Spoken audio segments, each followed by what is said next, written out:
And greetings YouTube gamers, welcome to another episode of Retro Raider. My name is Johnny Retro and welcome back to the channel. The wait is almost over and I know that a lot of you are already playing this game.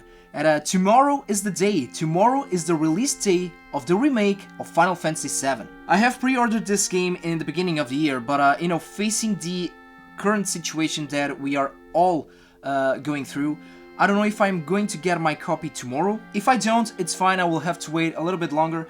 But I did pre-order the deluxe edition of the game, so expect an unboxing in the future. But as a celebration and as a tribute, today's video is not about the remake. Today we are going to talk about the original Final Fantasy VII. So this is going to be a video game memories episode, and I'm going to tell you guys my personal history, my personal background and memories with this iconic game on this iconic franchise. Because this game, even though it is not my favorite Final Fantasy game, it is one of my favorites, and it is a game that it really made an impact on me and as a gamer, because I love RPGs, especially JRPGs, and this was kind of the starting point for me. So let's start from the beginning.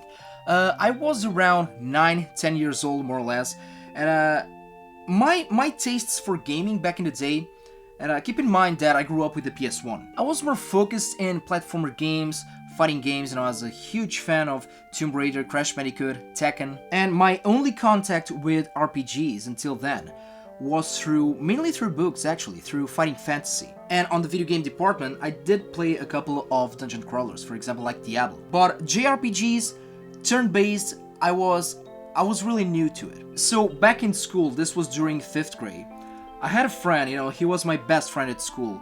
His nickname was França, which is weird. França is the Portuguese word for French, but it's because his real name was Francisco, so yeah, it's a weird kid stuff. Anyhow, this guy was the gamer of the class. I mean, there were a couple of geeky kids, me one of them, but this guy had it all. He had all the major releases for pretty much all of the current platforms at the time, and he was also a huge PC gamer. So I was happy with the PS1.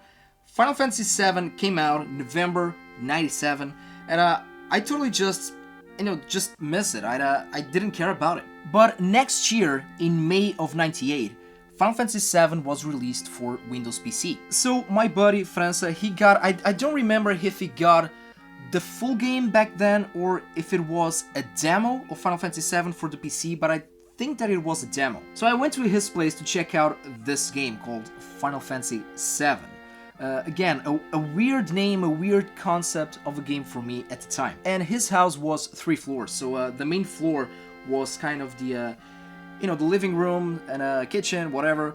Second floor was the bedrooms, and on the 3rd floor, which was kind of a attic, but a big one, it was pretty much his game room. He had board games, he had a ping pong table, his consoles, a TV, and of course his computer. So we sat down, and I think that I was not the only kid there.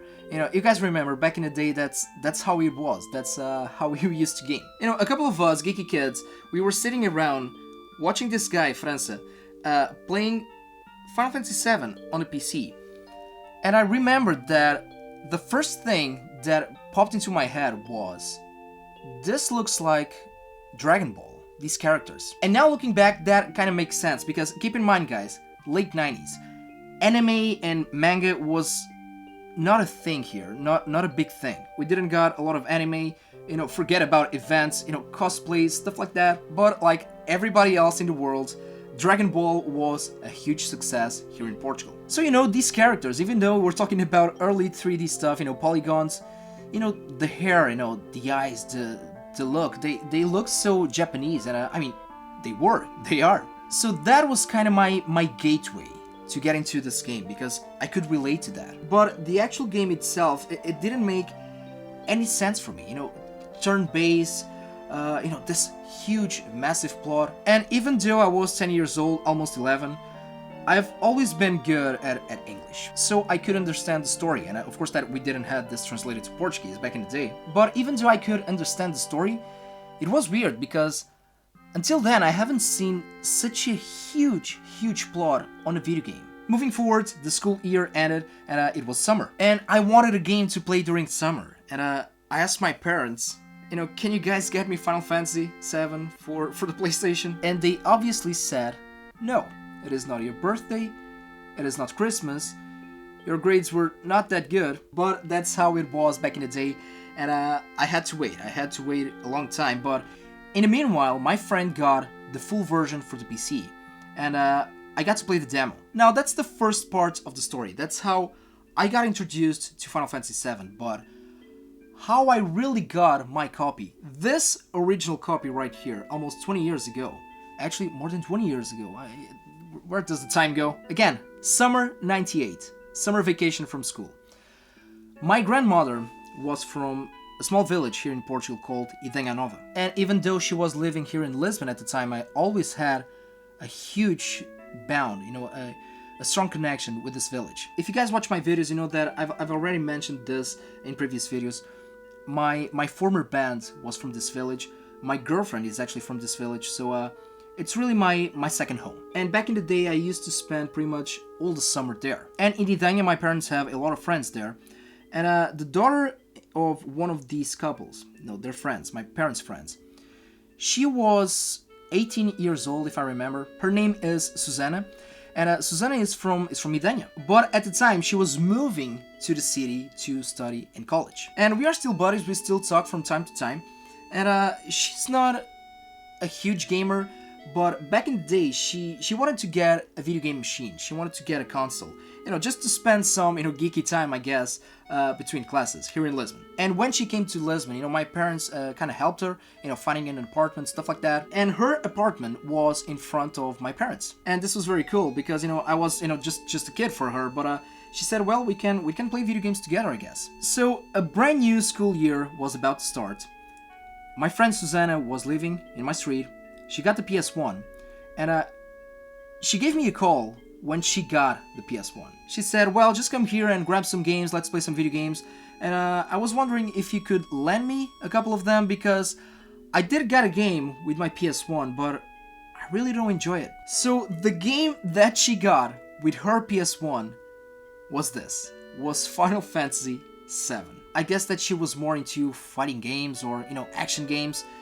And she didn't like this at all. She said that, this is a very, very boring game. So what I did, well, I can lend you as many of my games as you want to, but can you lend me this one, please? And she did. Not only she lent me the game, but later on she actually gave me the game. And this was a whole brand new gaming experience for me. I was completely hooked to this game. I was learning every mechanic because, again, guys, this was a brand new concept for me. It was my introduction to turn-based, to JRPGs. I love the story. I love the characters. I love the graphics. Even back then, the cutscenes, the summonings. I mean, the summonings for me were insane. Still to this day, that is one of my favorite parts, my favorite aspects of Final Fantasy. The fact that this game came with 3 CDs. This was groundbreaking for me. And again, back in the day, late 90s, I mean, we didn't have YouTube or reviews or anything like that. We didn't got any of that information on video. We just had, a couple of TV shows about video games, and that was it. So it took me forever to finish the original Final Fantasy VII. How I did finish? Well, pretty much talking to my friends, friends at school that also had the game. And, we used to call each other, I figured it out how to get through this boss or through this story of the game, through this part. That's how we used to do it. And as a matter of fact, I think that I've beaten Final Fantasy VIII first, and then that's when I beat the original Final Fantasy VII. And this was probably in 2000. Speaking about Final Fantasy VIII, that was another cool thing that I got. With this game, this is the Platinum version, of course, I got the demo of Final Fantasy VIII. And as you guys know, Final Fantasy VIII is indeed my favorite Final Fantasy game of all time, but that's a topic for another video. And that was another fascinating thing for me, because, this was Final Fantasy VII, and Final Fantasy VIII was on its way, but, each game is a unique game, as you guys know. So I didn't have to worry about, Final Fantasy 1 or 2, I didn't have to worry about playing the previous games in order to understand the current ones. And what about this specific entry, Final Fantasy VII? This is a very important game on the franchise. First of all, because It is the first full 3D Final Fantasy game. Some of the most iconic characters of the franchise were presented in this one.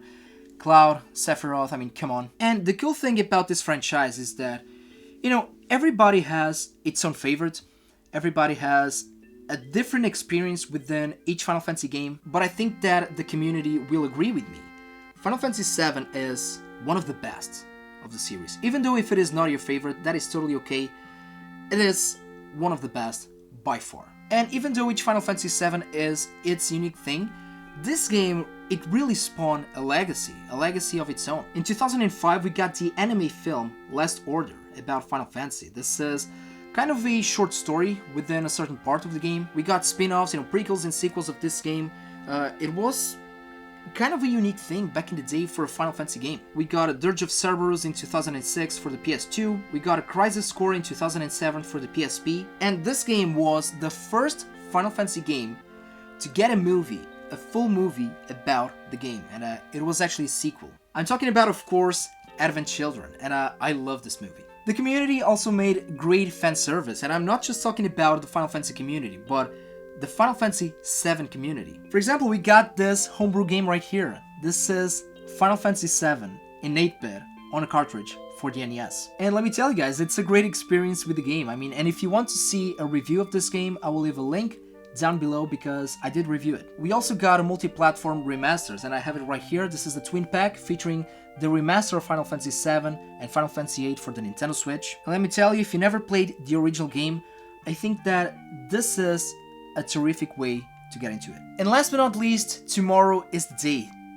Tomorrow we are going to have, I still can't believe that I'm saying this, guys, but tomorrow is the release day of the remaster of Final Fantasy VII. I'm very anxious, I'm very curious, I'm very thrilled, I'm very happy. The only thing that I'm not a fan of is the fact that we are going to get the game, throughout episodes. I think we're going to have 3 episodes. That makes sense, I mean, if you're going to take that route, because we're talking about 3 discs here. And tomorrow is the first part of this huge adventure.